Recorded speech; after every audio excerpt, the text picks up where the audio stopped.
Skaro, free Skaro!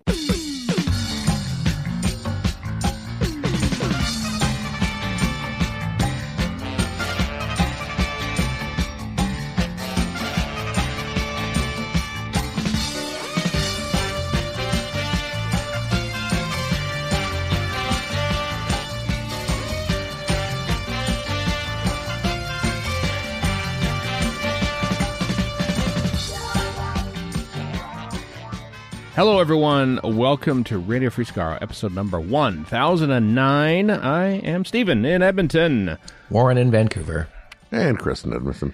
It's 1 week, baby. 1 week until less than 1 week until Doctor Who returns. I thought you were interesting bare naked ladies. Yeah, I thought you were CanConning right off the top there. Well, is that CanCon? Because I think that was their American friendly album. If anybody gets any success in the States and they're Canadian, we immediately yell about how Canadian they are. So yes, it is CanCon. I know that Bryan Adams, though, like legally some of his albums aren't CanCon because he recorded them in London or something like that, UK. I mean, that was a very stupid regulatory nonsense thing. And also it was also radio stations cheating by playing a lot of Bryan Adams when it was very popular. So. And of course, bare naked ladies did the theme tune to Warren's favorite show, Big Bang Theory. They did that. I've tried to erase that from my mind using a hammer. Also, we don't like Bryan Adams, so like, just like take him, please. You know. Well, he hasn't gone full Gretzky, has he? Like he's pretty much a lefty, from what I can tell. Well, I understand, but we never liked his music, mostly because I never liked his music, but he doesn't have no improper opinions, please, like Mr. Gretzky. I liked his music. Well, in fact, luck to you. when I got a CD player in the 90s, one of the first 2 or 3 albums I bought was I almost got through the first sentence without a derail. Anyway, keep going, Chris. So sorry. Waking Up the Neighbors, Bryan Adams album, was one of the first CDs I ever bought. Amazing. We're off to a great start. Can't even get the first sentence out without getting sidetracked. Into CanCon. Yeah. Doctor Who returns in less than a week. Mm-hmm. April 12th, which is that's Saturday, but it's a Saturday like early morning for us here in North America. More so for you than anybody else. Oh, you betcha, baby! 1 a.m. Saturday morning for me. Nope. I'm staying up for not Warren. You're not staying 7 up a.m. 7 a.m. for me. It's a 7 a.m. thing. Cornflakes and Doctor Who. Sounds good. Yeah. Disney Plus, BBC. It's like, I suppose some people last year stayed up till midnight to watch it on iPlayer when it dropped. I wonder how many people are going to get up and watch. Quit creating a group of associate weirdos. No, there certainly were, because I would look at on the social medias and people would be up in the UK watching Doctor Who at midnight. I wonder how many are thinking, yep, 8 a.m., let's go. They're going to complain probably because, Of course, they're Doctor Who fans. No matter what happens, they're going to complain. And they're British. They're British. But that too. They're made to it. It's not just the Brits. The Brits are very good at it, but it's not just the Brits. Have a Doctor Who episode about the weather, and that's the trifecta. Well, they might. Anyway, it's one of the things I'm most looking forward to, staying up for. Although, like last night, I was tired. We record this on Saturday, so like last night, Friday night, I was on fumes by 1 a.m. thinking, welcome to 50, my friend. Oh no! I had a long day.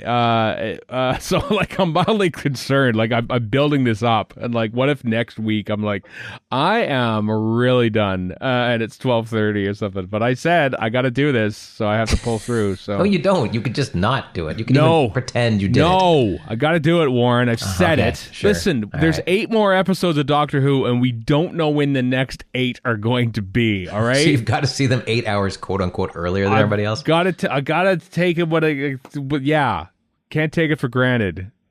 Taking Doctor Who for granted for too long. What you got to do is you got to watch them when they broadcast. Absolutely. And then you got to watch it for every hour up till 8 a.m. and then you collapse at 8 in the morning. That'll be silly.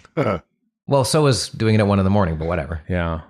Watching at 1 in the morning, at least it's going to be dark outside. Unlike recent years where we would, watch it at the same time as the UK. Like even last year at 5 p.m. our time when it would drop on Disney Plus. I mean, it was still light outside, and I like that less. Right? I have blinds. I can just put the blinds down if I want to. Oh, for years we had to close the blinds so the sun wouldn't shine in on the TV while we were watching it. Oh, yes. In fact, last year, We had to, because in behind our TV and our couch and stuff are a bunch of IKEA bookshelves with glass doors on them to put the Lego in, and we had to open up the glass doors because the sun would shine and the reflection would come in, so there'd be a whole thing that we had to do. Oh, Doctor Who's coming on, better open the cabinet doors. You know, technically we're talking about Doctor Who here, but is this any more relevant than what Chris was talking about 90s albums? Not really. Well, it is related somewhat, sort of. Yeah, I'll give you that, but yeah. Anyway, Robot Revolution. We'll talk about that. Also later on this episode, Exterminate-Regenerate, the story of Doctor Who, is a book about Doctor Who. It's 400 pages, and I read it. I read a book, everyone. It was That's great. your quota for the decade. Yeah, but it's a Doctor Who book. It's a Doctor Who book, so it was right up my alley. And but it's a great book, and we talked to the author John Higgs about it later in this episode in 30 to 45 minutes time. I have no idea, or more, depending how long we get through this. This is a ridiculous news list, one of many, I'm sure. True, and if we're already talking about 5 minutes into this, and we've talked about nothing on the news list, really. So nothing at all. Kind of so far. But first, Gallifrey 1 2026 tickets. Now on sale. I'm stamping my fist into my hand. With Paul McGann and Peter Davison announced as headlining guests. Tickets are on sale right now. Obviously, the world not the best place right now to visit America, especially Canada. But A, things change, and B, we're all buying tickets anyway because we want to support the convention regardless of what's happening in the world.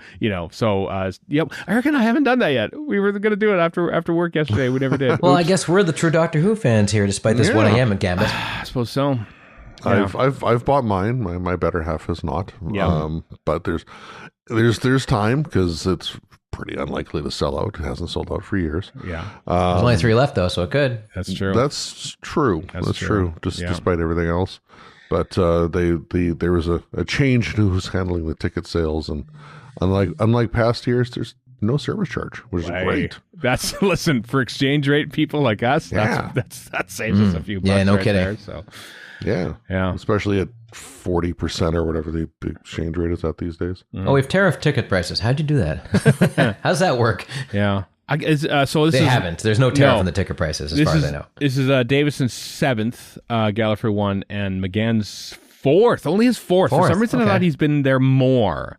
Because he's been on our live show at least twice. Yeah, that's what I remember. Yeah. Davison's been at least. We've had 5, 6, 7, 8 on our show at least twice a piece, which is astounding when you think about it. Have we had McGann twice?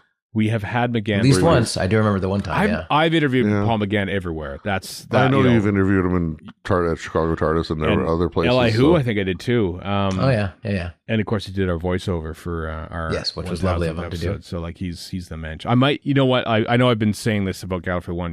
As we wind down because there's only 3 left, as you say, Warren. I might actually pay for a photo op in my last one. But you know what? I might just pay for a photo op with Paul McGann just because. Here you go. I'll pay you back by giving you a photo op money as well. And I'm having a picture with Paul McGann for God's sake. I've interviewed him about 80 times and I never take pictures because I'm so. Well, let's do a group photo with him so we all pay him. I think it would be great for RFS to do a group photo. In those. I don't know if I could find my particular T-shirt if I still have it. Even I might have to buy a new one, but I would do it just so we have all the same costumes. Do a live action recreation of our opening video from RFS 1000. A reconstruction, if you will. Our mission to the unknown.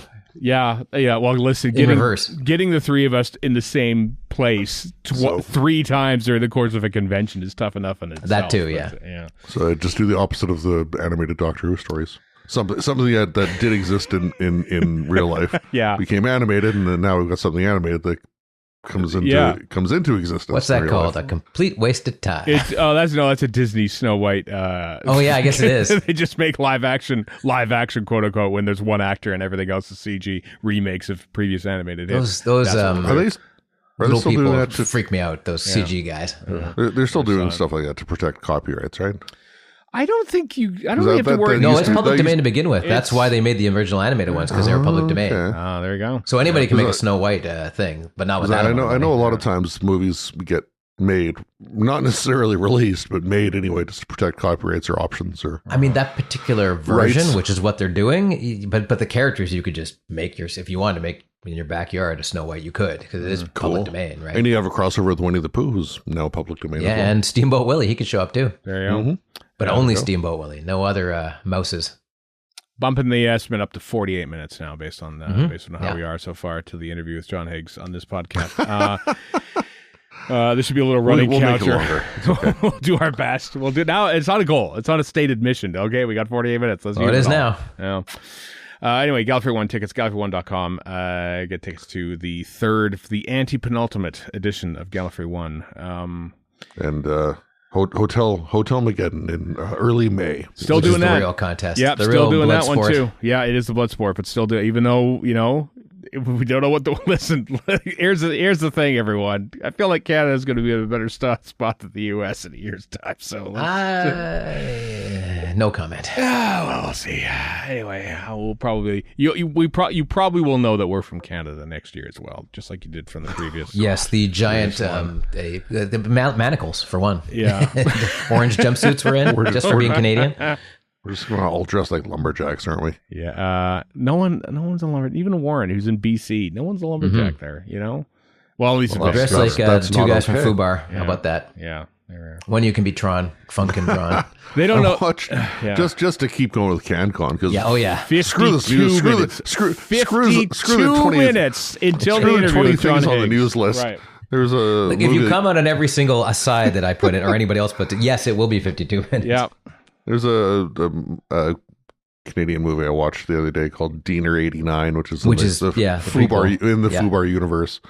I want to jump in. Fubar, not the Netflix show starring Arnold Schwarzenegger, but Fubar, a Canadian classic from real Fubar, early 2000s. Yeah. If you want to know what Alberta is like, it is the especially the second one is the perfect distillation of Alberta. It's a spoof documentary, and it's just perfect Fubar. If you grew up in Edmonton, you will die laughing. I certainly did. Diener 89 is set in Manitoba as well. So, but anyway, I enjoyed it. It was fun. There we are, folks. There you go. Chris enjoys movie. Hope you're enjoying the live stream. Warren brought up Fubar. I know. Hope you're enjoying the Radio Free Skaro live stream as we live stream the entirety of the week leading up to the premiere of Doctor Who on April 12th. Yep. Somewhere in this podcast. You started this with the CanCon. Yeah, you did. Did I? No, I did not start. No. Okay. No, I didn't. Why would I start? 1 week? Yeah. I said 1 week. I mentioned the term 1 week, which that's CanCon. Anyway, let's stop arguing and get to this damn news. When is the Robot Revolution going to hit BBC One, Stephen? I don't care, but it's going to be at 6:50 p.m. on April the 12th. Is when it premieres on BBC One in the UK, which we don't have to worry about at all anymore because we watch it on our own streaming service. Damn it! It'll be on iPlayer, of course, at 8 a.m.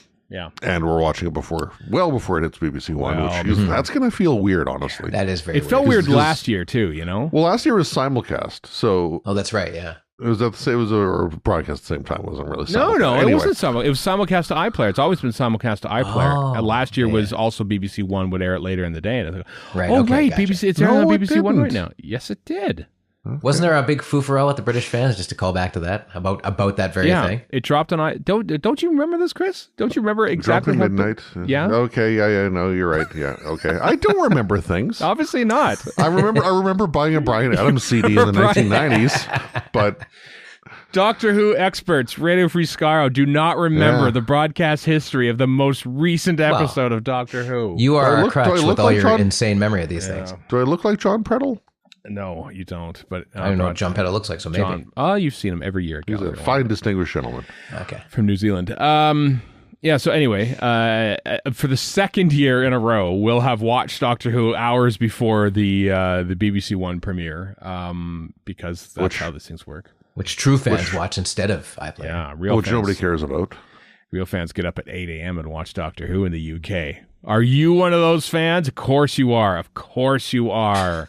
Okay, UK listeners, you're getting up, you're watching, you're getting your bowl of shreddies and eating and watching Doctor Who. I'm going to be eating a bowl of shreddies as well when I watch Doctor Who, because that's what I used to do at 11 o'clock on a Saturday night back in the 1980s, and I'm pretty much doing that now. Shreddies are full of sugar, so none of that for me. That's true. Just to mix things up, I'm going to jump one of the news list items up a bit higher here, because why not?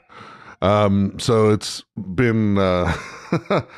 It's been said by Russell T Davies that episode 6, the Interstellar Song Contest, may not actually hit BBC One whatsoever.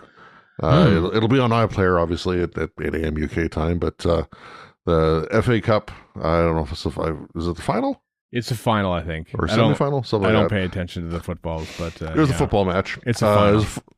Is it the final? Cool. It's a final, okay, so the FA Cup is on live, obviously, on BBC One. It is. Which is an immutable thing. Has to happen at that time. Eurovision is 8 p.m.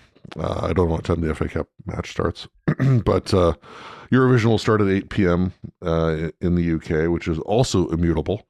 And there may or may not be time in between for Doctor Who to actually be put out. If the FA Cup game goes to extra time, which would be an extra 30 minutes, because soccer doesn't... soccer's great, is because they used to have what was called the golden goal, where it'd be like sudden death overtime. But they thought, no, this is way too exciting. What are we doing? We need to play 2 entire halves of football before we get to the inevitable shootout. And so that's what they do now. So if it goes to extra time, there's at least 30 minutes of extra time. Plus, and if it goes to extra time, basically Doctor Who will not air on BBC One. It'll just go, it's up, but it'll be on iPlayer. It'll have been on iPlayer, but yeah.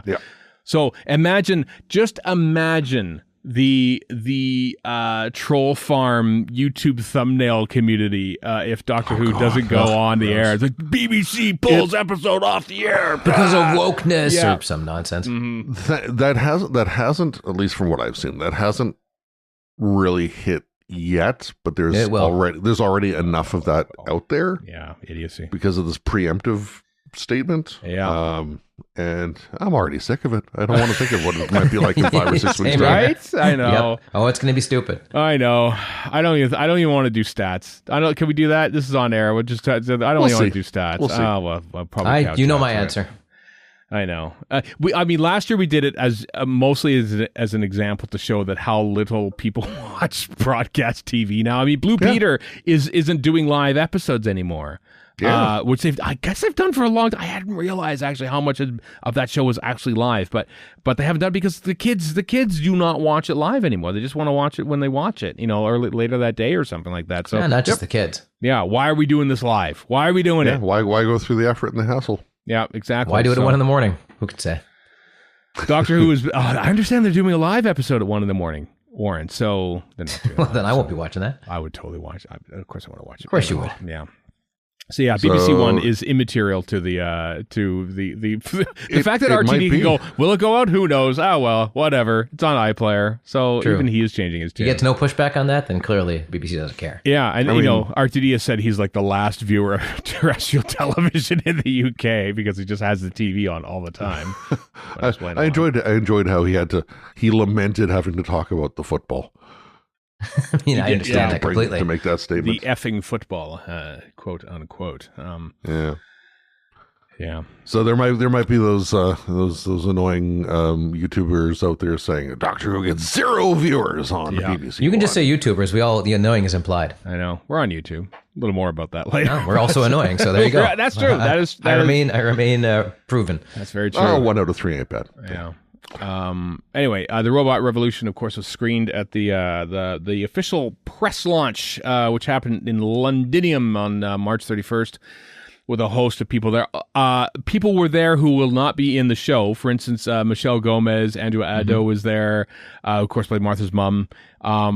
And people are going, oh, Michelle Gomez at premiere, Missy returns? No, because Sylvester McCoy and Colin Baker were at the premiere last year.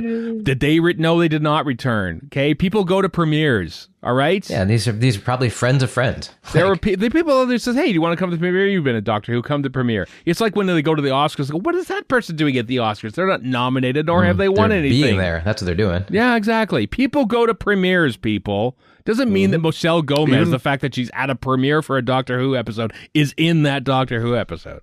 Even people like Michelle Gomez, who's lived in the U.S. for ages. Yeah, she might just happen to be in London and somebody invited her out. Yeah. Or whatever. Maybe she's friends with RTD. I have no idea. Rachel Talalay was at the premiere. All right? Well, there you go. She didn't direct the episode. What was she doing there? Is she in it? Did she also direct it?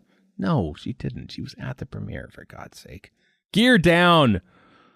You tell him. Yeah, You tell him. It just annoys me when people just seen a lot of you obsessed nerds. Me, an obsessed nerd. I'm telling you what's going on. I don't like more, and I don't like the clickbait. I don't like the misleading stuff. It's just like it's stupid. It's all very. I try to ignore it as much as I possibly can. Exactly. Anyway, the premiere happened. Questions were answered. People were speaking. They showed the episode itself. RTD, Jane Tranter, and Joel Collins were there. They showed themselves on Instagram. A bunch of stuff that happened. Everything. I enjoy I enjoy that photo of them because you got Joel Collins with no teeth showing, Jane Tranter with some teeth, right, and then RTD showing all his teeth. Well, he is a toothy fellow. Yeah, that's just his style of smile. That's I'm just enjoying the play between the three different mouth positions. Right. Yeah. Well, wow, I thought Steven got into minutia. I know. Clearly, Joel Collins is taking the picture, so by concentrating. He's more concentrating on taking the right photo, I think, is how it's happening. So yeah. RTD also standing in the TARDIS set, saying 1 week. That regardless of when that was taken, the TARDIS. I know some people was thinking, they're not making Doctor Who, which means the TARDIS set is dismantled. Bad Wolf had a tour of European and Asian execs. Literally on Friday, and they shared a picture, and they're standing in the full-size TARDIS. So it's still up. It's still up, regardless if there's no new Doctor Who about to be made. The TARDIS set still stands. In Bad they need Studios. to impress execs until they get rid of it. It's very impressive. That's true. It's until they get rid of it. No, I think they're going to keep. That's based on absolutely nothing, people. It's just me being, silly. He's being very silly. I need to get to that TARDIS set because I know a few people who have just randomly post. People who have actually done things for Doctor Who, and they get to say, "Hey, do you want to see the set?" And that's why they get to go in. It's not like a theme park or something. Pounding at the Bad Wolf doors. Me, I got the HD footage in the War Games. Me, let me in. Exactly. I'm part of it. We're on a Blu-ray. We're on a Blu-ray extra. Come on, let us in. Who's that desperate, insane man at the door? Oh, just a crazy person. Oh, we got to know something. I got to go find it. Now I got to go to the UK to find the TARDIS set. The speaker comes up. Well, I'll let you in on one condition. Did you watch Doctor Who at 1 a.m. Alberta time? Yes. No, you're not coming in there. Get out. Come on. Nope. No. Goodbye. Sounds like a monkey paw wish. Anyway, the premiere happened where RTD, gets interviewed, talk about it. He talked to the Radio Times, thinking he's dying to find out about the fate of Doctor Who beyond. I'm not calling it season 15 Radio Times. I'm calling it season 2. Nor am I calling it season 40. He also mentioned, I want to quote this because there's a video of it, so I'm not going to do the impression, but he's sort of saying, they have many different plans about a few different plans where the series might go next. They're ready if Disney says no, if Disney says yes, that sort of thing. That was at the premiere, I think, right? It was the premiere, yeah. He said something along the lines of, "We're producers. It's our job to have these contingencies, basically." Yeah, and he doesn't control the purse strings, or at least at the end of the day, he doesn't. So he's got to wait for somebody who does. Yeah. So yeah, I'm so curious because so is he. It's obviously he's dying to find out. I'm just thinking of hypothetical situations, right? Let's say he knows and he's lying because he has been known to do that. That's true. There are many situations that I'm planning for essentially to, because whenever a show is canceled, say, it often just comes out as a thing like Variety. Quickly, this show has not been renewed, it's been canceled or something, and that's usually the first place you find out. There's not going to be a press release or a press conference to say, we've canceled Doctor Who. So that's, and you find out halfway through the run too. Yeah, you would, because stuff like this will leak out if either way. Also would if let's say they've actually lined up a new production partner, if Disney is out, they don't want to say that halfway through their run of it. Legally, that would be a problem. Exactly. So possibly, yeah. How will whatever news happens, whether or not Disney picks it up, whether or not somebody else picks it up, whether or not BBC goes it alone, how will that news reach the world in an official fashion? Well, and let's say there's another entity that takes up the helm of co-financing it. Then you've got to coordinate between the BBC, between the production guys, between the Disney guys, and whoever this new person, let's say for the sake of argument, Amazon. And all of those communications entities have to get together and figure all that stuff out. And many, many eyeballs have to approve every single line of it. And it takes forever. It does. So they will make a decision 3 weeks earlier, probably. Yeah, and a lot of eyes will have seen it. So, like, you know, the possibility of it leaking to the press is very real. Mm-hmm. Yeah, there's a lot of stuff that happens with stuff like this. So, you know, I'm looking forward to Doctor Who, but it's going to be an interesting 8 weeks. Well, he just says, for the sake of the future of the show. He says, there's no decision until after season 2. That's when the decision is, and the decision won't even be made by the people we work with at Disney Plus. It'll be made by someone in a big office somewhere. Mm-hmm. I do love that we've taken Antisappointment to entirely new levels of business. Basically, we're going to be watching the entire, new Doctor Who, I'm so happy. But meanwhile, I have to worry about this. I know. It's kind of a thing. We have to worry. We've taken it for granted for 20 years, let's face it. You know? Like, literally 3 days after. No, we're Doctor Who fans. We haven't taken it for granted. We've fretted for no reason for 20 years, and now we may have a reason, or we may not. Who knows? Yeah, who knows? Well, back in the 2016 or whatever it was, when there was one Christmas episode for the entire calendar year. Yeah, there was some fretting there, as I recall. Yeah, we've fretted when it laid somewhat fallow. Mm-hmm. Yeah, you know what? I was going to mention something, but I'm going to mention after the interview with John Higgs, because John Higgs brings up a thing that is worth talking about, I think, here. But there you go. That's a teaser for the interview with John Higgs, 47 minutes from now, maybe on Radio Free Skaro. What else happened? That was a premiere. You also there's a lot of car wash interviews, as I might call them, just, you know, lather, rinse, repeat, just sort of like, you know, Ncuti Gatwa, Varada Sethu sitting in a room and just talking to people over Zoom for 10 minutes or less. And those type of those must be exhausting. I imagine she does a lot of those. Yeah. You know, I remember they did, Ncuti and Millie did the same thing last year. Yeah. I think Disney Plus put it together, I think, probably around the time of the premiere. They all sort of, like, there was an embargo, and they all sort of flooded my YouTube feed. And, you know, that's not the type of in-depth coverage that one would expect from Radio Free Skaro, which is why we didn't bring those to you here. Also, we didn't get an invite to those things, which is I mean, I'll take this whole Zoom thing over because it gets more and different people involved in it, as opposed to junkets where you never got anything more than you get off a Zoom call anyway. So you might as well not spend all that money. That's true. Also, RTD appeared on a Zoom call with Cinema Blend, where he sort of clarified the comments about that he made in October when he was recording the podcast with David Tennant. And everyone sort of picked up that, there's a succession plan in place and everything like that. And you know, he clarified that it wasn't quite as serious as he thought. I want to read the whole quote.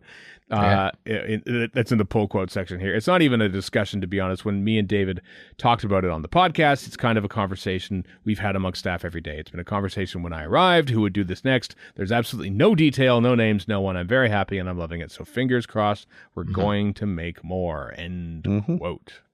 Yeah, but they'd be silly not to consider it, you know? I mean, you can't just keep cycling through showrunners. And just it's irresponsible to not have some kind of inkling as to, okay, after this is done, because he's not going to do it forever. Like nobody would. You have to figure out, because there's a lot of it's riding on a whole pile of people's jobs are riding on whoever's in charge of this thing. Okay, so I'll preface this by saying April Fool's sucks. But one of my favorite April Fool's things that I saw was Philip Hinchcliffe was coming back to take over from Okay, that's all right. I don't mind that. 80-year-old Philip Hinchcliffe. Not going to happen.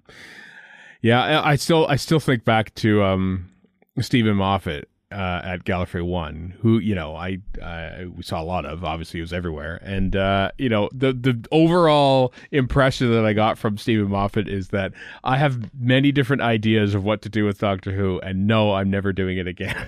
It's just Fair like the push and pull in Stephen Moffat's mind. He has so many ideas of what to do, but he's like, I cannot. Do this again. He's also got lots of outlets. Like if he absolutely feels the need to get some story out of him, out into the world.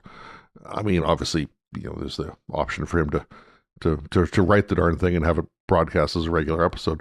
But he could also do a short story in DWM. He could do the comic and write the comic in DWM, and he said in something like that.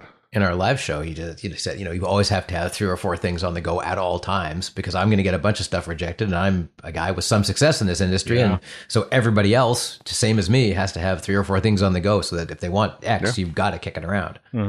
And that's not all going to be Doctor Who. Yeah, I can't remember which interview it was now. It might have been with Adrian Enderley, I think, on that panel where he sort of mentioned about the, should Doctor Who be doing a serialized thing, much like TV is nowadays, and much like TV Doctor Who was in the first 6 years of its existence, having a serialized format, it's kind of like, a little different. But, should that be what, he sort of like makes a big case for it. Should that be what Doctor Who is doing? Thankfully, I don't have to do it, though. It's just like, clearly you've thought about this. Clearly there's a whole season-long arc in Stephen Moffat's brain that he's thinking, oh, if only I didn't have to, like, wreck my life and take 5 years off my life expectancy to make Doctor Who again in order to do this. But, he's got some ideas. He's got some ideas in there, but it won't be him, or will it? Moffat Probably return. not. Probably not. Well, you just have to go through every interview he's done in the last, year and a half. That's true. And just pick out phrases that could be possible episode titles. This is just me talking, but if I was in my mid 60s and I'd already done it once before, I'd be doing something else, or just relaxing. That's what I would be doing. Yeah. How do you relax when you're a creative mind, though? Or not to say that you aren't a creative mind or anything like that, but when creativity is your thing, like how do you not just? I'm just going to stop being creative. You find other outlets. I can't tell you how many. I mean, Hart Hansen is a guy. I think he created. I can't remember the name of the show. Bones, maybe. But anyway, a big TV creator, right? And he just started writing a novel. A lot of those guys who are like showrunners, they're like, we got a best before date. Let's just start writing books, and that's what a lot of people are doing. Chris Chibnall. Chris Chibnall. There's John Waters did it because he couldn't get movies made because it's John Waters and he has a very specific way of doing stuff. Even though they're cheap, nobody wants to make them. Yeah. And that's not to single him out. That happens to a ton of different people. So I just go, well, how else can I do this? The funny thing is that Chris Chibnall, his was it a Heart? A Murder at the White Heart, I think it's called. I have it pre-ordered. Coming that in one August. there, yeah. He wrote his first novel. I watched the Q&A he did at some church in England with David Tennant. Watching, okay. Yeah, I did watch it. The sound wasn't great for the video. It's just like basically a bootleg of it. But I watched it. It was fascinating that David Tennant just showed up at this small church to interview that's kind of cool. Chris Chibnall about a book. Anyway, that book has been optioned now for a TV series. So it's of course it I'm is. getting out of TV. I'm just going to write a book. Oh, we want this book for TV. Ah, crap. As often happens these days, I think the option was bought before it was published. Oh, and nice. Options are kind of like I'm happy for any author who gets an option, but it makes them money, which is great. I have no problem with that whatsoever. But it also doesn't guarantee anything. I mean, with Chris Chibnall, it probably would because there's more chance of it because he's got a track record in TV. But if somebody's thing gets bought, the chances it becomes a TV show are just as small as they ever were until it gets made. Yeah. Mm-hmm. Yeah. Well, right. I mean, optioning is basically just saying if it gets made, then I'm going to be the one that makes it, and nobody else has any rights to do so. Well, it's protecting the IP for you to make it. I remember at CanCon, I'm not going to name him, but talking to this one author, and he's like, I hope they never make it. Just keep paying me. This is great. Like, book's still there. I don't care. Like, just keep paying me. Yeah. I don't doubt that happens quite often. And that's a great scam. I'm all for it. Yeah. Oftentimes, too, like the Tripods, the BBC show, which I love because it's made on multicam videotape from the 1980s, which is based on John Christopher's Tripods trilogy from the late 60s. It's great, but Disney has owned the rights to make a movie for that for years now. And I think it's Disney or somebody else.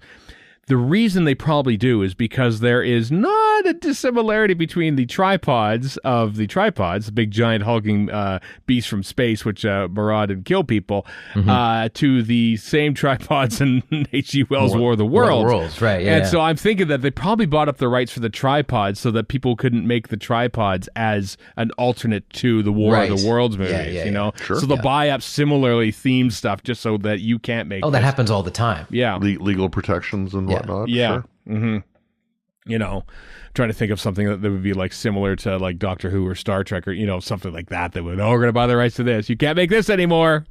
You could. I mean, this is not quite the same thing, but Disney buying Fox means they can finally have the X-Men in their thing, which is a whole pile of money for the X-Men to be in your movies. But that's what's going to happen, right? Yeah. So. I imagine that, Paramount probably bought up the rights to Sequest DSV because they don't want people Nobody would want that. Making a Sequest sequel. Damn it. I can make a crappy looking dolphin. Come on. In 3DS Max or Lightwave, I believe it was. Remember we talked about Sequest? Oh, sorry. 58 minutes now into the interview. Now that we're going to talk about this. But Sequest DSV, I remember we talked about that for about a good solid week and a half on the show. I don't know how we did that. Well, listen, if Doctor Who is off the air for a couple years... this is Sequest DSV podcast from now on. Saying. We're just going to call it Disappointment in the Deep. How about that? I forgot to include the F word in my search. So the Google AI overview says Amblin, still Amblin and Universal. Well, that makes sense. Yeah, that is who originally put it out. You forgot to include the F word. Yeah, I don't see how that's relevant. If you do a Google search and you include the F word, then that's right. It'll override. It'll not show the AI overview search result. This is the best advice we've ever given on this podcast. I've never heard of this. Wow. I had heard of it, but I forgot about it. I love this. Oh, wow. Try it, and you'll see. I will say it. AI overview just doesn't show up. I promise this is the only time I do this, but I'm actually going to cape for AI for a second here. I had to relearn InDesign for my new job, and I did it years ago. And I have to say, I was like, I don't remember how to do this. I typed it in. The AI overview was right more than it was wrong. And if it wasn't there, I would have to go through a forum and watch 5 guys argue from 6 years ago about how to do something properly. And I didn't have to do that with AI. So I will give it this one. It is helpful for stuff like that. Just like YouTube is helpful for learning how to do something and then get the hell out of YouTube. No, that's true. Well, I didn't know that. That's very interesting to know. I thank you for that. Let's go back to Doctor Who again. An hour 17 until our interview now with John Higgs. What else we got here? Let's have a look. One show. Yes, Doctor Who, Ncuti Gatwa and Varada Sethu, and Jerry Hallowell. Jerry Hallowell. I love them. Sorry, what was it? Jerry Hallowell. Her name's now hyphenated. I don't know what her name is now. Sorry about that. But 20% of the Spice Girls were also on the one show. She's like a nature producer. Jerry Hallowell. Oh, good for her. There it is. Yeah. Anyway, I do love how British TV these chat shows just go, let's just do a casserole. And somebody who's completely unrelated to the other two people, just out of nowhere. I know, I love it. And, inevitably that person who's ever there says, oh, maybe you'd like to do a cameo in Doctor Who. And that person inevitably says, oh, sure, that would be great. And then, of course, all the tablets go, oh, my God, Jerry Hallowell at Doctor Who. Yeah. No. See, stuff like that can often be cringy and insipid. Yeah. But at least in this case... Because they also said, what time period would you want to do if you did Doctor Who? She's like, Tudor period. Just like had an answer straight off. Was able to explain why she wanted it, and so at least it I don't know how forced it was, but it seemed a little more natural than it often will. She's thought through this, obviously, a little more. Anyway, they were charming and lovely, and showed a clip of I think episode 2. I think it was the costume change sequence from Lux, coming up in episode 2 that they showed, and. There's been a full court press. We mentioned all the car wash interviews. The Varada Sethu was interviewed in the Hollywood Reporter. There was I'm trying to think. There's been various different things. There was I know I'm jumping a tiny bit ahead because this is sort of talking about trailers and stuff. There's the BBC put out a little get to know your brand new TARDIS team, Ncuti and Varada, that only showed up on Twitter. Didn't show up on the YouTube page so far. At the time of recording, but where they it's just basically Ncuti Gatwa asks Varada Sethu about her connection with Doctor Who, how one of her childhood memories is watching the empty childhood Doctor dances. Because please, I just turned to dust again. 20 years ago now, and she's 32, by the way. Varada Sethu, 32. Almost the same age as Doctor Who himself, Ncuti Gatwa. Almost the same age we were when Doctor Who came back. That's true. That's true. Good point. That is true. Doctor Who Unleashed is returning. That's a thing that's happening. Doctor Who Unleashed, all the season 1 episodes are on the BBC YouTube channel now, by the way. Did we mention that last week? We talked about that last week. We did, okay. Briefly. I wasn't sure if we did mention it or not. But I do enjoy the Unleashed. They're there.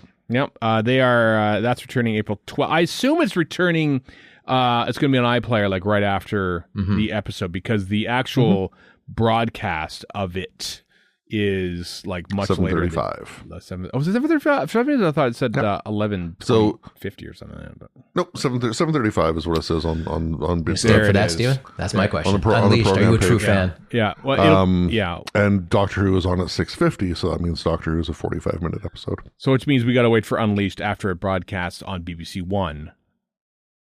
What happens? It's on BBC 3, so you'll be waiting a little while if you're watching BBC 1. What happens on episode 6, if the FA Cup goes to extras and episode 6 doesn't get to air, then does Doctor Who Unleashed air at the same time, or does it get pulled off too? Is there live Unleashed from the match itself? FA Cup Unleashed, is that going to go along too? Yes, they interview the water guy. Yeah, none of that's going to happen that way. So no, yeah, I like Doctor Who Unleashed. Not that we have a way to watch it in this country. Yeah. Of course, no, it's good though. Like it's fun to get the new Confidential. Yeah, and there's also the I can't remember when the BBC the behind the scenes one. They have like a similarly themed but shorter, but entirely YouTube, different for YouTube, which I quite like as well. That often airs, I think, right after on iPlayer. I don't remember now actually, but I like it. I think it drops right after on YouTube. I think after it. Usually, I think it's about the same time. Yeah, so. And I take it back, Stephen. If you were trying to watch the BBC one for Doctor Who Unleashed, you'd have to wait a day and a bit because it does. It airs Sunday night. If you're a true fan, you'll do it. Unless you're in Scotland. Yeah. So there. Well, yeah, exactly. So, I don't know when that drops on iPlayer. It'll show up when it shows up, basically. Yeah. But so. But there's more behind the scenes, thankfully. What's that, Chris? There's the behind the scenes thing on YouTube. I know it's a trailer. It's behind the scenes trailer.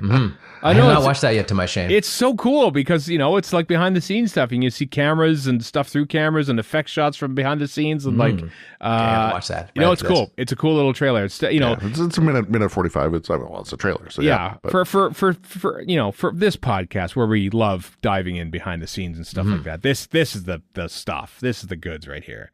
All the different behind this, even a shot from the read through when Varada Sethu is, announcing that her character is this. Who she plays. Yeah. Pete McTighe sitting right next to RTD for that one. I mean, which is interesting considering he only did episode 4. So, all sorts of fun things. They probably just ran through 4 episodes in a day and then 4 the next day or something. They probably did. Yeah, read throughs are long, but that's a cool. Yeah. I'm watching it right now and just sort of trying to spot, a nice little shot of the TARDIS and everything, and there's Millie Gibson of the clapperboard and all this and blah blah blah, all sorts of fun things. Good trailer. Neato. So you'll enjoy that one, Warren. You'll enjoy it. I'm sure I will. Yeah. That's all this, by the way. Links in the show notes.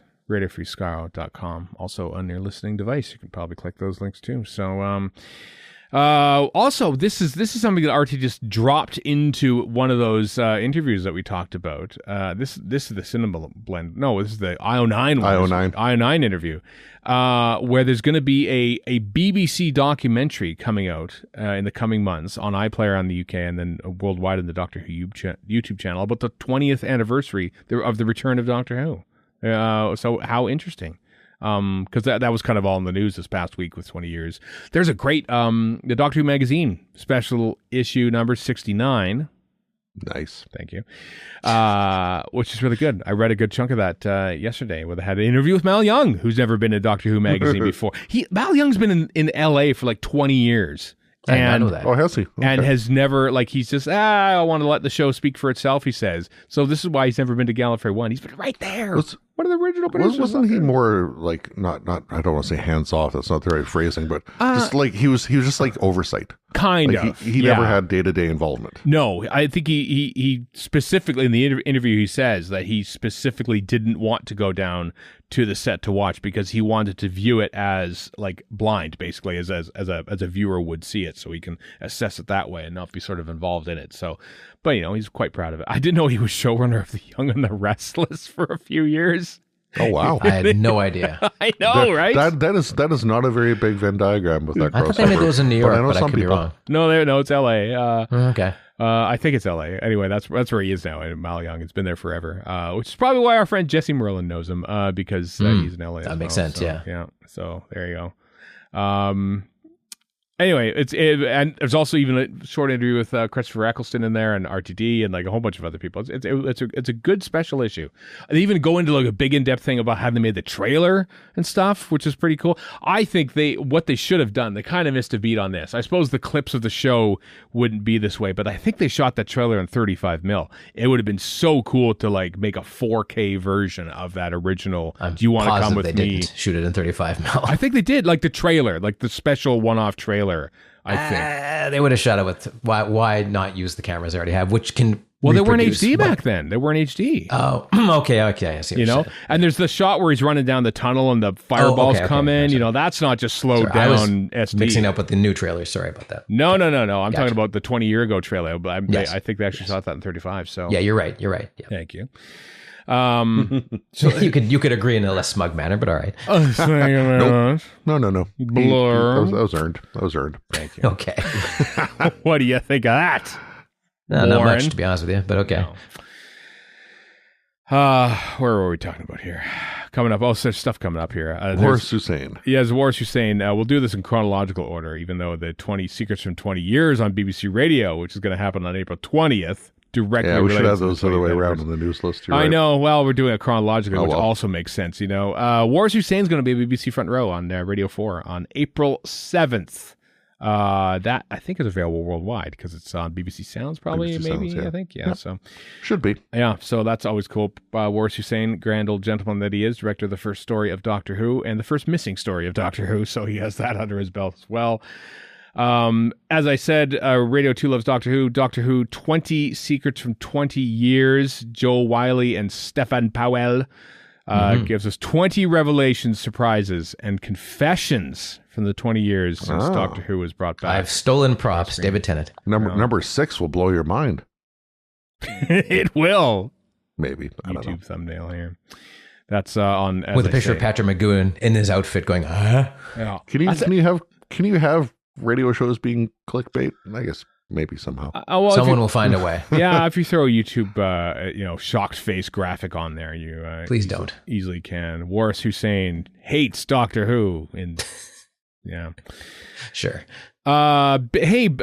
If you've never listened to the War Doctor stories from Big Finish, and you don't feel like paying for them, you don't have to now because they're on BBC Radio 4 Extra all during April. Didn't they do this before? They've done this for sure they did. They've had stuff over the years. Over the years. Yeah, occasionally they've sort of thrown it on BBC Radio 4, so 4 Extra or 7. Or 7 or 9, BBC Radio 9, not a thing. I don't know if there's a 9. I don't know if there's still a 7, but there used to be. Yeah, there used to be some Big Finish stuff on there from time to time. Yeah, so links in the show notes if you want to listen to those for free on the BBC Radio. No offense to Big Finish, but it feels like proper if you're listening to it on BBC Radio. 7 has become Radio 4 Extra. There we go. And I have all these. I've listened to them. They're pretty good. So it's the same one. And these are proper John Hurt. I mean, not to take anything away from Jonathan Corley. Does a great job. No, but this is actually. But these are your OG ones, yeah. R.I.P. Sir John Hurt. Was it Warren? You found something else from with Patrick Troughton on? Oh yeah. 1984 earlier this week, and he did and it was apparently lost. It's some sort of feature they have where they find stuff from the vault that people forgot about, and it's him as Winston Smith, and Patrick Troughton as Winston Smith is a great pick. Like he's got just the voice to be Winston Smith in radio form. So yeah, I haven't listened to it yet, but that sounds pretty cool to me. Ooh, geez, I forgot about that, and now I've misplaced the link, Warren. Oh well. Yes. I mean, I did send it to us Monday. I should have put it in the news list. You should have put it in the news. I remember that. Like, I think John Dirth was in it. He does the voice of Boss in The Green Death, and of course is Lupton. And you found a bunch of Doctor Who actors in it. I did. John Cullen, who was in everything back in those days, including I think a Quatermass, but he was in no, he wasn't Quatermass. I'm thinking of the guy who played Shockeye, who can't think of his name right now. But he was in Leisure Hive. Played Brock. Yeah. Who was in it? Oh yeah, you don't have to. I know who Brock is. Oh yeah, the character anyway. Yeah. Yeah, I have a weird fondness for the Leisure Hive. I'm not sure why. I love it. I was annoying, dear listener, in our text chat because I spotted some actors, and I was walking outside to work, and I didn't have time. Plus, I wanted to annoy Warren, so I said, "Here are the actors," and I just listed the production codes instead of the stories. Mission accomplished. You did annoy me. He was so annoyed. Whereas, I just like 1984 as a book, but that's okay. I watched the BBC iPlayer version, the live from 1954, starring Peter Cushing. Oh yeah, recently, yeah. So I've listened to none of this as yet, but I found I'll put it in the show notes later. But I found a link to the BBC Sounds 1984 Hidden Treasures thing, which is 89 minutes, right? Yeah. And then also in searching, there's something on YouTube, which I'm assuming is just audio, which is 4 3/4 hours. Interesting. What? So, Is it I just don't played know. like Maybe the BBC Sounds one is truncated. I'll put links Yeah. to both just to cover the bases. But Thanks, It's like Chris. the Big Finish thing where they have at the end, they have all the behind the scenes stuff, all the Maybe. VAM that BBC Radio did in 1965. and then just junked So, for no Patrick reason. Johnson, what did you think of this role? And will you be in Doctor Who next year? yeah, so like Barnes and Noble, for example, lists I assume on CD. Anyway, and the abridged version says 4 hours 43 minutes. Okay. Oh. So there you go. I'm not sure what this digital. It might be a audiobook- different version. Yeah, it's Yeah, I don't know what this. this 90-minute version is. Yeah, the not. No, well, the BBC Sounds one is obviously a full dramatic play, obviously, and maybe it's just the book reading. Maybe that's what it is. That would make sense, yeah. And there's been tons. I mean, the book's almost 80 years old now, something like It is that. true. So there's been a ton of those. Mm-hmm. Yeah, unlike a lot of stuff on the BBC website, this is only available for the month, not for like a full year or more. Yeah. So Also, if you like the book, I recommend the John Hurt. Just to go back to that, 1984 version is excellent. It really does capture the flavor of the book. Oh, the motion picture, you mean? Yeah, the motion picture. I watched that in years 13 minutes now from the interview with John Higgs. I watched that and I thought this feels grim to me, and I don't think I was in the right that's the headspace point. for it. Yeah, Yes. I want to watch that It's supposed again to be now. grim, yeah. I want to watch that again now because One of Richard Burton's last roles too, and he's quite good. that's right. It was, wasn't it? Richard Burton, good old Dickie Burton. Probably not a thing, but where are we at now? Where are we in the news? I want to point out. I want to point out. We're talking about DWAS and their BFI. We are. thing. First, I want to point out just to show you why I know these things. I can tell you that the original audio thing of 1984 from 65 with Troughton came out on October 11th. 1965, which is 2 days after Mission to the Unknown was broadcast. For some reason, I have the broadcast date of Mission to the Unknown. That doesn't tell us why. Memorized. You're insane. That's why. It was a Monday. It was originally released on a Monday. Gravy, obviously. sir. Well, because Doctor Who was on Saturdays, so that's how it was. Oh, well, this makes perfect sense. Yes. Yeah, okay. There's method to my madness, all right? Yeah, you're a better person for making that realization. I'm sure. Yeah, well, you really are. Everyone mark that down. Everyone mark it down. God, we're giddy today. It's like we haven't talked to other humans for a week or something like this. That's about right. I think Yeah. my caffeine is just doing things. What it does. Yeah.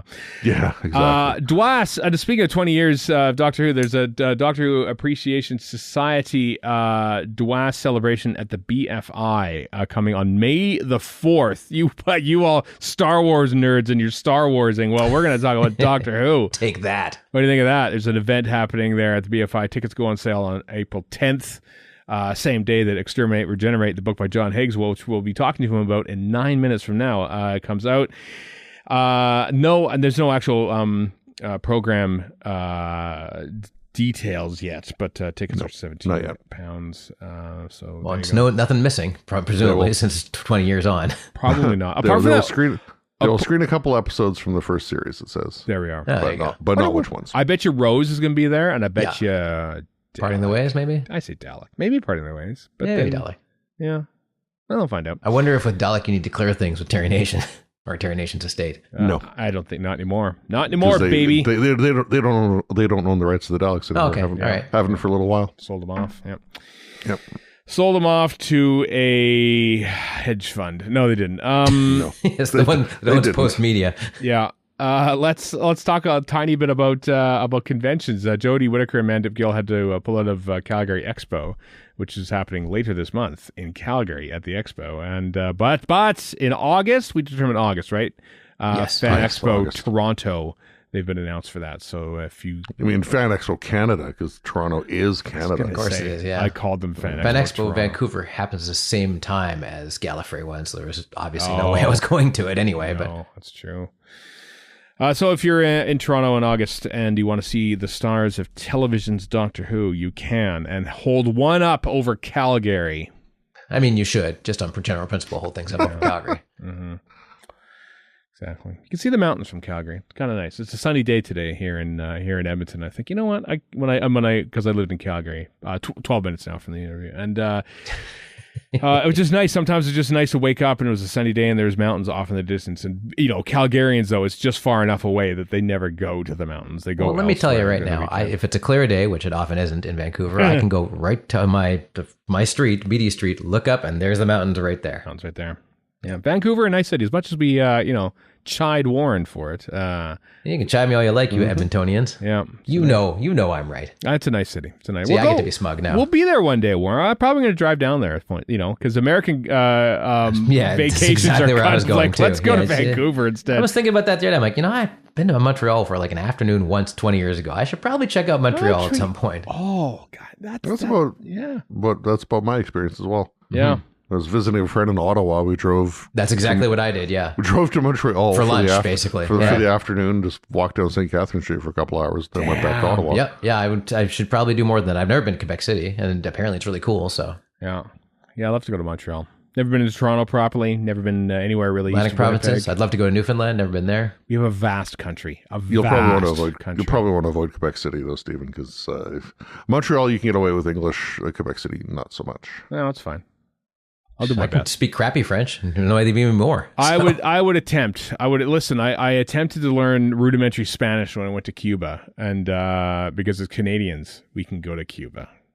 Did you learn rudimentary Arabic when you went to Egypt? No, I did not. I learned a couple of phrases I've long since forgotten. Mm-hmm. So, but I just love to see you go when they start calling you on your French or your lack thereof. You'd be like, "What? My money's no good. My Canadian money's no good here." Yeah, that would go over well. True. I suppose these days the sentiment might be a little more relaxed. So that's true. We'll see. We're a much more united country. Anyway, there's your CanCon as well. We got that in there as well. Last thing before the interview, there's a great little video called Ace or I Want to Be Like Sophie Aldred, which is just lovely. It's from the Kids in Spacesuits. It's a lovely song, a lovely video. Features Sophie Aldred in the role of the mom of someone who wants to be Ace. There's a great, they're miming in the little backup band. They're wearing really cheap Cyberman costumes. Great. They just foil and buckets. It's lovely. I love it. And crucially, 4x3. 4x3, because, vintage. So, yeah, well done. A charming little piece of thing. It links to the show notes. This goes to show the love of Doctor Who. Yeah, love it.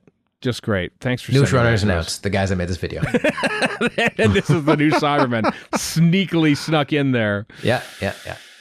All right. That's it for the news. Finally, at long last, an hour into this damn thing, we get to talk to John Higgs, author of the superb Doctor Who book, Exterminate-Regenerate.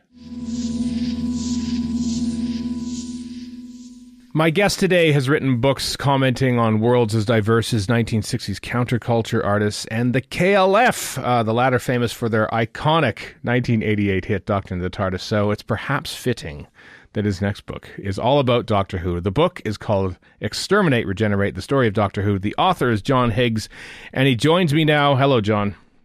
Hi, Stephen. Hello. How are you? I'm doing great, especially after reading your book on Doctor Who. It was wonderful. I dare say this is your first book expressly about Doctor Who, but clearly this is a topic and passion that has occupied a spot in your mind and in your life for quite a while. How long have you been wanting to write a book like this? Well, I didn't really want to for certainly a long period. The oddest thing is whenever I'd write a book, people would say, I really like that book. You should write a book about Doctor Who. Right. And I think pretty much everything I've ever written, I've been sneaking Who references or things in there somewhere. So maybe that was slightly giving it away. But I always had this sense that, well, writing a book, that's the work side of my mind, whereas Doctor Who was switching off. It was something I would enjoy after work. And the thought of moving Doctor Who into this space where I'd have to, be professional around it and things like that I sort of resisted it for a very long time, actually. And then I was speaking to my publisher about mystery, and I was desperate to write a book about mystery because the way that people are just drawn to what it is that they do not know, the desire to sort of see over the horizon, the desire to know who the murderer was in the book. It's quite an odd thing. It's hard to sort of explain it away. And we were talking about that, and there was this slow realization that oh, this is just going to be a book about Doctor Who, isn't it? And that entire thing about mystery just sort of was a little fraction of the Sylvester McCoy chapter. Right. Yeah. So nothing about the great whole history of Doctor Who is much of a mystery to you to be solved. Is that what happened? Oh, it is though. I mean, it's infinite. It's absolutely infinite. I mean, it was quite a wonderful thing to spend so long, day in, day out, just diving deeper and deeper into it.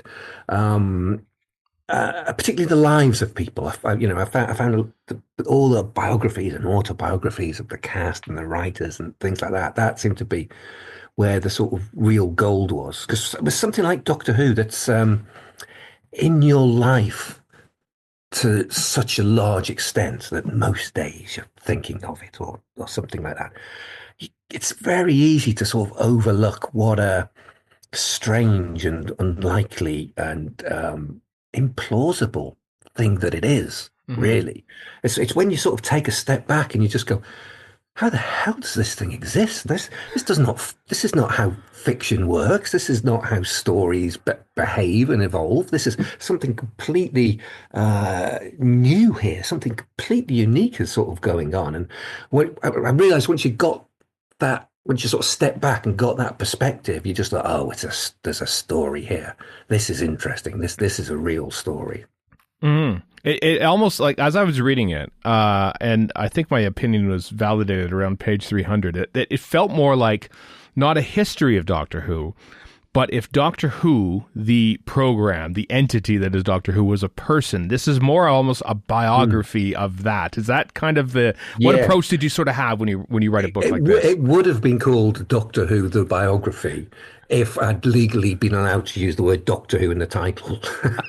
I get away with putting it in the subtitle because, I'm not passing it off as an official thing. Right. But that was very much the approach. Because, I mean, there's a load of books that are official from the BBC and they have that particular perspective. And there are a load of books from fandom for fandom and they have a particular perspective and all that's like wonderful. But I just thought, I'm sure there's something else, something that is for the fans, but also for people who haven't picked up a Doctor Who book before, the fan curious, as it were, that sees Doctor Who as all those things. It sees it as the TV show and the fandom around it, and the Whovian industrial complex that sort of evolved around this thing, and the effect it has on people's lives, and the effect it has on the cast and the crew who give parts of their lives to make this character live, often given too much in some cases. Just trying to get see the whole thing. That's really what I was trying to do with this book. Mm-hmm. You mentioned the actors. I think I've read Tom Baker's biography many years ago. So that's great. Isn't it great? And it it's fascinating to hear the stories of John Pertwee and his time in the war and just how wildly different each actor's upbringing was by playing the same role. Like what aspects of the various biographies of the people that you sort of glance on here sort of stuck out for you? I mean, there's the William Hartnell biography written by his granddaughter, Jessica Carney, is it? Yes. That was a real eye-opener just to see the level of deprivation that he sort of lived through as a child, the extent of the neglect and the sort of I suppose you call it emotional abuse now that he sort of but it was basically Dickensian. It was this London urchin, and once you see that, and he wrote this when he was in his teens. He wrote his life story out. I called it The Story of a London Urchin, and it's heartbreaking. It's absolutely heart. It's just a very, very sort of abused child, and seeing that aspect of Hartnell and the way he dealt with his history and the way he had a breakdown during the war and things like that really helped me make sense of that mercurial side to him, where he could be scary but he could be sweet, where we he was lovely, but he was, completely unreliable and dangerous, and that's that very, very mercurial aspect of Hartnell that he then gave to Doctor Who, to the character, and has kind of been there ever since. This happens again and again. An actor will give part of themselves to the fiction, and they kind of live on through the fiction even long after they've gone. With Troughton, it was a lot to do about his fear of stasis and his the extent to which he needed change, which played out in his emotional and romantic life, which is a whole other sort of story about that. That's the notion that an actor playing Doctor Who now could have two partners and two sets of children and two houses and two families in different parts of London and keep it quiet and keep it secret whilst he's on TV every Saturday is, it just shows what a different time it was. Yeah. But again, it's all these people coming along and kind of leaving an aspect of themselves into this uncreated fiction. It's the fact that there was no one person who invented, the character who said, "I've come up with this time traveling guy, Doctor Who." It just sort of emerged out of all these meetings and memos, and instinctively we think that if a fictional character is good enough that it survives over time, then it should have a genius creator behind it, or an Ian Fleming or an Arthur Conan Doyle or a J.K. Rowling, and it just doesn't have that. And in the way that when say new writers, now that Ian Fleming has died, write James Bond books or write Sherlock Holmes book, they're kind of seen as of lesser stature. They're a little bit seen as outside the canon because they're not by the original creator. Because Doctor Who didn't have that. It can be passed from writer to showrunner to showrunner, and it just keeps changing and just keeps evolving, and it turns it into this sort of almost evolutionary perfect story making machine that can survive in a way that no other fictional character can. And yeah, that's all fascinating to me. I just love all that sort of stuff. It even sort of reflects itself in the title of the book, Exterminate-Regenerate. It's it's a theme you kind of pick up throughout the book a little bit about just basically having to tear down, just like rebirth. We've watched Planet of the Spiders recently, so like you even quote from that the lines from that story and stuff. What was your thinking with the title of the book? It was, as I said earlier, I wanted to call it Doctor Who, the biography. True. And the legal people said, well, you can't use Doctor Who in the title. And I thought, well, what are perfectly, normal English words that I can use, but are very Doctor Who? And those two just jumped out. But then the sort of the yin yang of them just thought, oh, actually, that kind of fits. The sense of something being recreated and then sort of replaced, and just a cycle sort of going on and on again and again and again, to the extent that you were talking about the Pertwee years, and the extent that they just got rid of everything from the Dalek Mania years, to even the sense that this character travels about through time and space, the most unique aspect of the format. They just threw it away, as they threw away the notion that he was this outsider and had him working for this military establishment. Every single thing had changed, and yet it was still the same thing. I know. I often think about that, because the season 7 set is coming out here soon in North America. Oh, it's great. It's a fantastic. They all are. Let's be honest. They are superb, but like that season 7 has always stuck out to me. I'm thinking, like, if you could do that today, it would be such a shock, and I don't think Doctor Who fans could deal with that entire reboot, essentially, of the show that they did in 1970. Yeah, every little thing that changes gets the online reaction. And it's kind of odd because people talk about Doctor Who as, oh, it teaches you about change. But we're not always the best at dealing with change, because it's kind of necessary, but it's tricky. It's hard. It's like you're losing something that you value and that means something to you, and it's kind of part of your life, and it's being replaced by something you don't know yet, that doesn't have the same level of meaning to you. So there's a sense of loss when something changes, and it's only with hindsight you can look back. Certainly, I'm of the generation that if you look back at the Pertwee years, it just feels like pure Doctor Who. Everything it's supposed to be, and people around in the '60s would have been just going, "What? What the hell's happened?" Where are the monsters? Where is the time and space? What is happening? Yeah, it's interesting, and because it needs mystery to be re-injected every now and again, as happened with Chris Chibnall, as happened with Andrew Cartmel, and it's a hard thing to do for a story that you've been living with for decades, which cannot help but keep feeding you new bits of information, because you need those hints and you need those revelations if for mystery is to sort of hold your attention. People have to keep telling you a little bit more about the Doctor until they stop being that sort of mysterious enigma. And it's fascinating the way that certain writers have been able to come along and go, well, the thing you thought you knew, it's not wrong. But that's a great skill, I think. One thing, I mean, it's a biography of Doctor Who essentially, and you sort of you comment on the history of Doctor Who, like various aspects of things.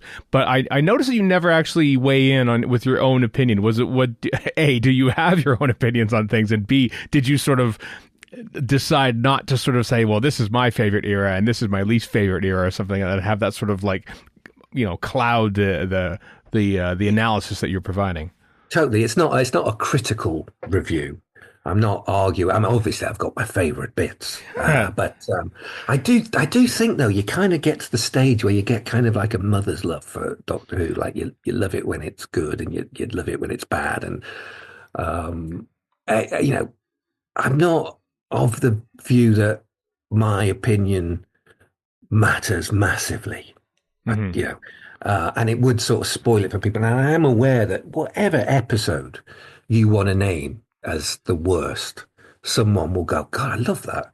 Mm-hmm. Yeah, every part of the entire history is someone's first Doctor Who, and that's that's the purest of it. Like when you come to it for the first time, particularly as a child, you're not going, oh, it's different than it used. Oh, it was better then, or this has changed. You're just seeing it. It just is what it is, and you see it, and it's quite magical, and that's throughout the entire thing.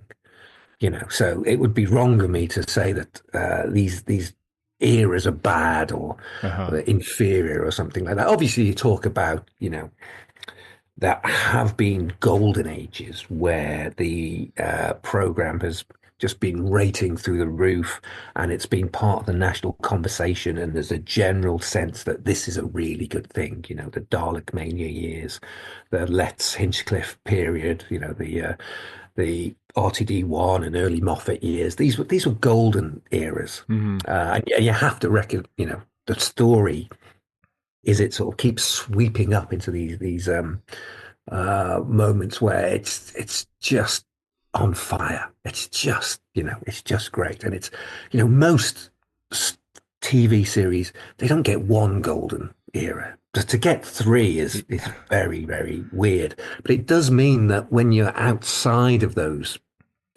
rare and unlikely periods, it's easy to criticize, and it's easy to sort of go, it's not as good as it was, and things like that. And I'm conscious that this book's coming out now at a time where the press, particularly here in the UK, it's very negative, and it's disturbingly sort of negative. It's sort of it does remind me of 1988 or 1989 when the program was like really good, but the word on the street, as it were, was that it wasn't. That sort of weird disconnect. I'm kind of hoping that this next season will sort of shift that a bit. Certainly, the trailers have been very, very positive and very exciting. And well, let's hope it lives up to the trailers. Yeah. I mean, on this podcast, we sort of like, we have our favorites and least favorites too. But I think, we sort of focus on like the behind the scenes kind of aspect of things because, as you say, every worst episode that you think is the worst is somebody's favorite. And sometimes I think if an era or a story or something is let down, it's often by, a combination of errors or misfortunes or anything, or perhaps the era that it's sort of existing in. And I think you do a good job, the Colin Baker era, sadly, he's kind of a comedic recurring theme. Oh, poor Colin Baker is just the front man for all these mistakes and errors and unfortunate happenstances that have nothing to do with him, but he's sort of the front man for the show at the time, From a baby, from a baby. It's that was the thing that story, when I heard that story, unlocked Colin Baker for me. It was during World War II, and he was a baby in World War II, and the family was living in London, and London was bombed, and the house opposite was hit by a bomb, and a piece of shrapnel came flying across the street, smashed through the window, and embedded in the head of his cot, like just inches from his head. And if he'd have been sat up, it would have completely killed him. And it's just this notion that he's just attacked for like no reason.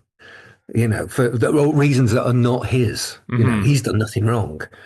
He's playing the role as it's given to him to the best of his ability, and always doing a great job. But it keeps happening throughout his lifetime. Like he played the character in The Brothers, and he was such a horrible character that people would come up and punch him in the street. And all he was doing was like acting as best as he could in this role. Right. Yeah, poor guy. I know. I love his era like I do any others, but sometimes I find myself like I've met him a few times at conventions and interviewed him and such, and like sometimes I'm very conscious that I want him to have the best possible experience on stage. I mean, I think he gets the love from the fans at these events, but I want to make sure that he gets the love at these events because I feel like he's sort of been the scapegoat, I think, a lot of the times when he has nothing to do with such things. Yeah, I think so. I love the way that what Russell seems to be doing now is taking parts that were pretty much hated by fandom, like Mel, like the character of Mel. She was seen as very stage school at the time and things like that, and just bringing them back well, so that you just go, oh, they were great actually, and just showing you them in a good light, and suddenly you love them. Mm-hmm. It's you took them for granted, I think, beforehand, and then you see them again in a new light, and you go, oh, what did I ever see against Mel? Nothing. Absolutely. Yeah. That's really nice. Maybe we'll get Adric returning. That would be lovely. Perhaps he somehow survived his collision with the Earth, and his 55-year-old Matthew Waterhouse is scavenging or something like that in prehistoric Earth, and the TARDIS shows up. There you go. I know. It's still, I remember that episode going out and the question of, but why don't you just go back later and collect him? And it's never really been answered, has it? No, it hasn't. Not even Big Finish, I don't think, has answered it, but maybe they will one day. One of the things I like, however, is that you kind of take sort of mild detours and use to like existing things in the history that you're talking about as sort of jumping off points. Like use Jodie Whittaker's casting to make a point about female representation in Doctor Who. The Deadly Assassin is like the turning point of all of Doctor Who, because it's like coincides with the rise of fandom and how much they actually hated it at the time. Did this sort of come up as the midpoint of the original series? Yeah, the exact pivot. Midpoint. Was this a conscious decision as you're writing the book? I'm going to talk about this when I talk about this, or when you were writing it, did you sort of think, oh wow, I think I'll go off on this tangent and sort of focus on this, with Deadly Assassin, for instance, being the spark for this? Yeah, well, I was conscious that although I said earlier that part of me is hoping that people who are just a bit fan curious and haven't read a Doctor Who book will pick this up. I was conscious also that the majority of people who read it will know a lot. Well, they'll be fans, and and I had to sort of write. What I wanted to do was to take bits where quite fans are familiar with and just look at them in a different angle. It's just take a slightly different perspective on certain stories, just so you might sort of see it. It's just that lovely feeling when you see something in a fresh way, and you go, "Oh, there's a bit more to this than I thought." So every now and again, I'll write I think. Greatest Show in the Galaxy and Planet of the Spiders and Deadly Assassin and an episode like that. I'm just kind of writing in a way that I'm hoping that fans will just go, "Oh, God, I haven't thought of that. That's pretty good," without sort of falling out of the overall story of this 60-year evolution of this remarkable fiction. Yeah. Mm-hmm. Were you ever active in fandom in your early stage? Well, I'm sort of on the outskirts of fandom, in that I haven't been to a convention. Mm-hmm. I don't sort of get autographs or anything like that. But I do, get the Blu-ray box sets, and, I've watched the thing through, I've done the marathon, so many times. And it's kind of, it's been in my life, since Pyramids of Mars was broadcast. I've always been there as a fan, but I haven't. I'm not known in fandom, right? I'm not a fan. Right, I'm known for writing about William Blake or the KLF or something completely different. And I kind of think there's an awful lot of people like me who the program is part of our identity, really, and we probably have spent more time thinking about it than we have an awful lot of other things that we really should have been thinking about. And that is, for me, the way that you live with a series like that is part of it. It is what Doctor Who is the way that it lives in people's lives as much as it is the stories and the people making it and the sort of more obvious aspects of fandom, really. So, I mean, there's a fair bit of fandom in there, and every now and again I keep thinking, because, as I say, Doctor Who's infinite. When you're writing a book like this, a lot of it is what not to write, and you sit, and a lot of it's quite easy. You go, there's nothing new for me to say about unit dating. I don't need to put a thing in about unit dating or something like that. Right. But I'm thinking about it today. I do wish I'd put something about the Omni Rumour in there. I'm really regretting sort of missing the Omni Rumour. Do you remember the Omni Rumour? It occupied my life for several months in 2013. Absolutely. Yep. It was so convincing, wasn't it? Yeah, it was. And it was the way that it wasn't like, a bad person hoaxed us all. It was, we wanted to believe it. And so we found narratives that supported it, and we sort of fed off each other. And the more we did it, the more convincing it became. And having been through the Omni Rumour, I feel a lot better, more able to deal with a lot of the madness of the online world, where this is happening all the time, and people are convincing themselves of, what they want to be true or what they fear. Because those are the two things. They become almost real. It's still, I still wonder what happened to Marco Polo from those original rumors. I know. MEW rumors. Yeah, I know, because it had to come from somewhere, right? I mean, the rumors, because we heard them from, respectable people, but assuming they were the ones giving us but they would probably heard it from someone else as well, and that's what makes it so fascinating. Because they had Enemy of the World and Web of Fear. Yeah. It must have been something. Else. I don't know. Well, maybe it's so long has passed now that I'm resigned to the fact that we will never know. And I'm also slightly resigned to the fact that I'm not really expecting to see any more returned episodes. But at that time, we were so giddy in our beliefs. We were. Well, I mean, not to plug stuff that's happened on this very podcast, but Paul Vanessa said a few years ago now, which is, I think the Omni rumor has sort of like dulled our reactions to things, but he said that at least 2 episodes exist in private hands. They're being well looked after. Yes, that's true. I kind of think that's I believe that. I do believe that. But whether we'll get to see them, I mean, we're kind of sort of hoping that when collectors of the mentality that have this thing that would cause so much joy if I was to offer it to the world, I won't do that.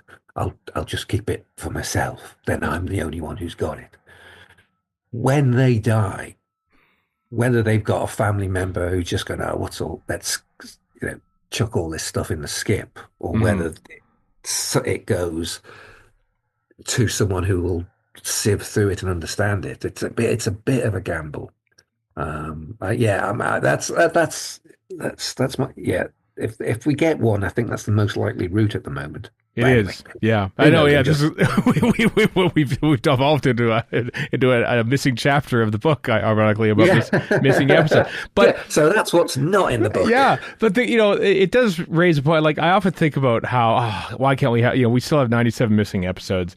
Other shows don't have these problems, but in a way, the fact that we do have missing episodes and that there's the hope of finding more, often this hope will go unfulfilled. It sort of keeps the past alive for the show, and that we keep seeking out stuff that has already happened. You know what I mean? Like this kind of adds to the aura and the myth of Doctor Who, I think. Don't you think? It reminds us that it's precious, I think. To know what it is to lose these things really sort of bring home the fact how precious it is. Especially at a time when, in theory, everything is available at a click of a button for evermore. The notion, it's the fact that they at the time they were just taping over the episodes. They were still preserving all the production paperwork, and all that exists in an archive and things like that. That seemed to be more important, that they got a record of who they gave £60 with for whatever task, than the actual episodes themselves. God, it's strange. It is. I know, but it has to be legal. Even if it doesn't exist anymore, it has to be legal. We have to have proof of it. The BBC. The recurring theme, which I quite liked, is that the Time Lords are basically the BBC in the fiction of Doctor Who, based on all the people who write about them. Has this been a theory that's sort of been in your head for a while that you wanted to put on a paper for this? I did kind of want to put it. I mean, it's pretty obvious in Trial of a Time Lord. It's been often remarked upon that Trial of a Time Lord is quite a reflection of what was going on at the BBC at the time. I think Saywood's talked about it. I don't think that's particularly secretive, but it was an interview with Louise Jameson when she was talking about the Sunmakers, and she said, the general discussions of this is it's about the tax office and the tax people, but I have it on first-hand account, by which I assume she means from Robert Holmes, that it's about the BBC, and the notion of writing, of mocking the BBC. You got it in Carnival of Monsters. It's hard not to see that as a story about Doctor Who, when there's this strangely dressed man and his glamorous assistant, and they've got this machine that's larger on the inside than out, and they can't really control it, and it's full of all these monsters which just are there to entertain the children and stuff like that. The boundary between on screen and off screen Doctor Who has always been quite fluid for me. And you see, there was a comment which kind of amazed me when I first read it by Elizabeth Sladen, saying that she'd based Sarah Jane on Barry Letts. And it's like, God, has she? And you think, and then you see it and you go, of course, yeah, that makes a lot of sense. And it's kind of interesting now where the boundary is almost completely gone. We've had a load of trailers over here where, the Doctor and Belinda have been turning up in The Traitors or EastEnders or other TV sort of The program. Apprentice and everything. Yeah. And the way that at the beginning of The Legend of Ruby Sunday, it's just introduced as like, but this character has used the word Susan, and you've got a granddaughter called Susan. Could that be the twist, is that it's Susan? And it doesn't sort of work in the narrative of the story, but it works in the people following the story, the viewers watching it over the series, because we've all been discussing Susan Twist, and is the twist of Susan Twist that she's called Susan Twist, and is the twist that she's Susan when she kept sort of reappearing. And and this being at a time when the Doctor clearly knows that they're fictional, and he's talking about the non-diegetic sound, and he's winking at the camera and doing a song and dance routine, and he's talking about the cannon rupturing, and Mrs. Flood directly talking to the audience, and Maestro looking at the audience and introducing the theme music. It knows that it's sort of fiction, and on a really sort of a deep level. It's definitely, since the Toymaker, it's operating on this level of play rather than a level of sort of standard narrative. That the as I say, the boundary between the story on the screen and the experience of being a Doctor Who fan watching Doctor Who have just blurred away in this really strange way. And but it has been happening all the time. I like to think, anyway. That's what a lot of that stuff of Time Lodge is there. Sorry, Stephen, I just realised I'd just really gone off on a rant about No, absolutely. The modern series again. It's been it feels a safe space to do these things. You are on a safe space. I know you sort of said you exist outside of fandom, but this is your safe space to talk about things. And as you say, we are in a kind of whether or not Disney decides to renew it. It seems to be a lot of negative feelings about that right now. Either way, even if they decided tomorrow to get the band back together and start making Doctor Who, we will not have a new Doctor Who on our screens for a good while. It takes a while to shoot this show now. So we are in a bit of a period of flux here at this point. So it is kind of fitting, perhaps, that your book, a whole story of Doctor Who, comes out now, because we don't know what yet is to be written, and just the state of the British TV industry has sort of been a hot topic as of late, because they seem to need outside funding from outside of the UK to even make any shows these days. Absolutely. To make anything that doesn't have international appeal, that's British stories about British things, is a very, very bad state at the moment. And ratings have gone all the way down at the time when costs have gone all the way up. And things that work internationally are about the only things that are easy or are possibly made. But it's odd, Doctor Who, because it has cult followings everywhere. It's not always kind of enough. It's not like say Harry Potter or Paddington or James Bond. It's not a British thing that just that travels fine, that everyone gets. It is a little bit too weird for most of the world. And for me, that's because it is a genuine British thing. Whereas, we're not a country that's Downton Abbey, basically.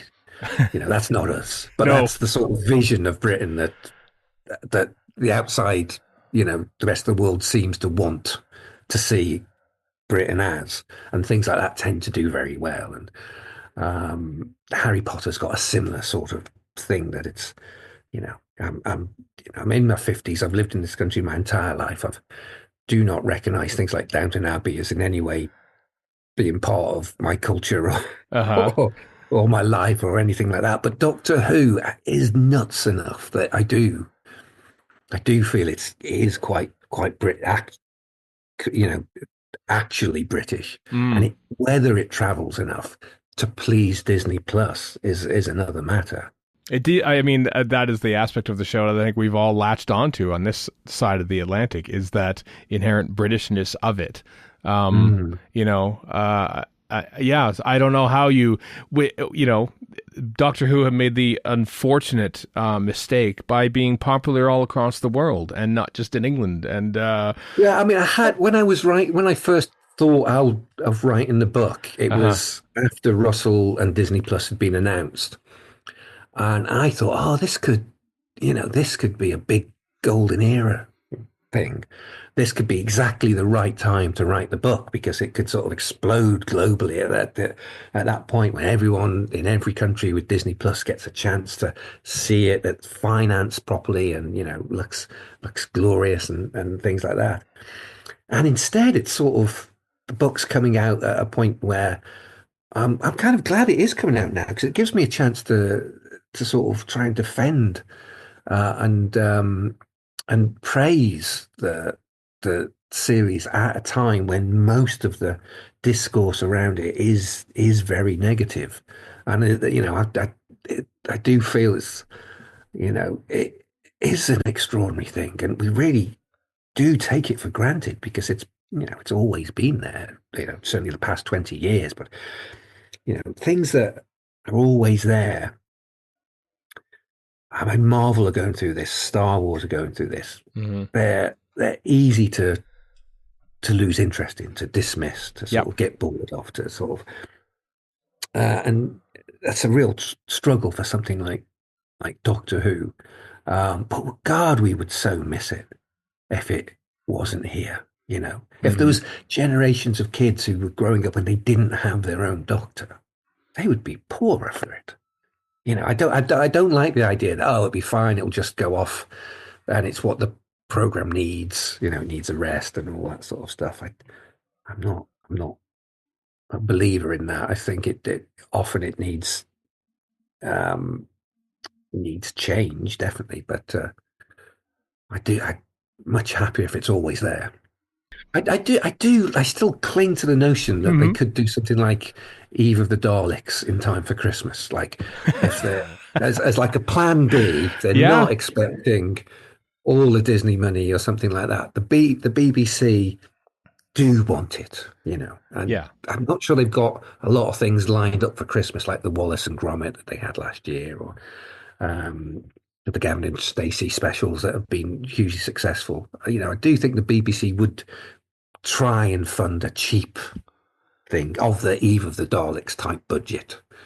So I'm still clinging on to that sort of notion. Well, I mean, after all, that's how it all started. And even Russell T Davies said in an interview before the season 1, if Disney backs out, well, I guess we'll just have to go back to making ghost stories in closets again. And I said, okay, I'll be all right with that too. I think you're right. I think the idea of Doctor Who just will keep carrying on, and often it's the limitations of Doctor Who which actually help it succeed. That perhaps all the money in the world was not what it needed. It just needed to know that it didn't need that, For me, it's what I was talking about earlier about the boundary between the on-screen and the off is completely gone. We're all going, is Doctor Who going to survive? It's a cliffhanger. Of course he's going to survive. It's they're going to survive. This evolutionary perfect storytelling machine that can survive in a way that no other fictional character can. We should know they're going to survive, but when there's a cliffhanger, you just go, what? How are they going to get out of this? And that's what's hooked us so much for time and time again. Yeah, but it feels like cliffhangers just leapt falling out of the fiction and into the experience of watching it. Yeah, cue credits sting, basically, as it happens. Yeah. That said, I would love the equivalent of a Virgin New Adventures again.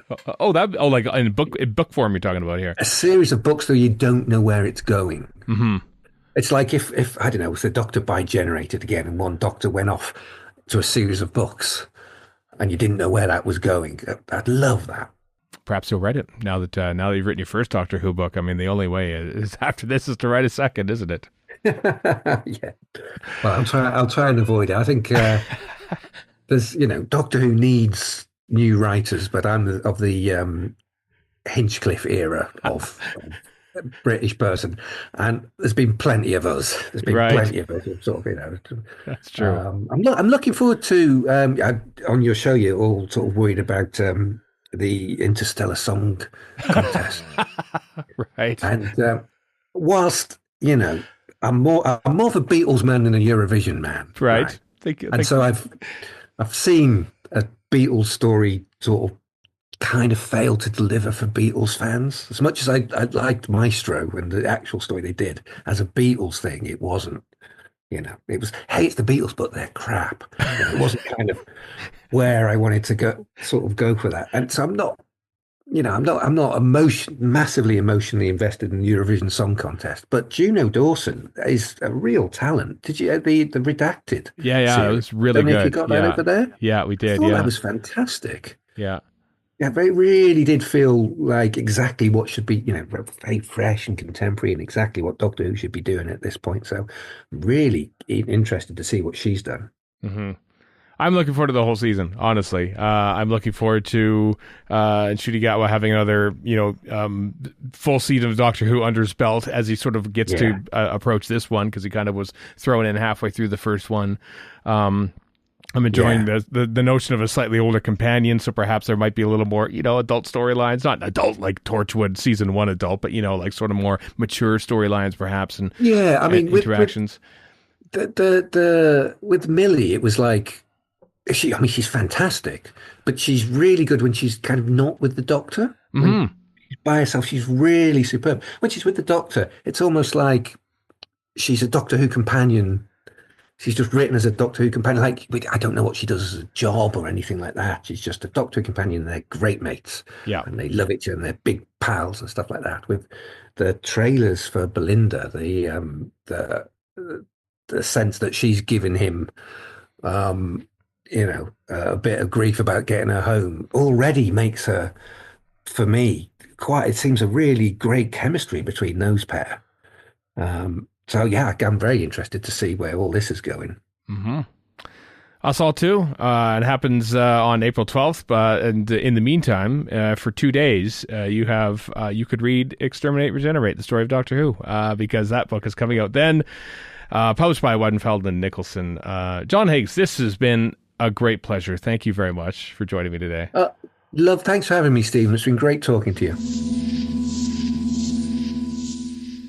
Thank you, John. That was a lovely chat. I had a great time talking to John. We've been arranging this for weeks and months, sort of like trying to pigeonhole a time when that wouldn't like clash with the Doctor Who premiere, because his book comes out April 10th, and we would like, when is Doctor Who coming out? And luckily enough, it comes out this next week for the book, so we can talk about the book in advance of its immediate release. Thanks also to Simon Garrier, who was one of the early readers of it, and just emailed me out of the blue. Here, you need to do this book. It's right up your alley. And so I just said, yeah, I haven't read this book yet, but let's do it, John Higgs. And so we did. So there we go. Hope you enjoyed that.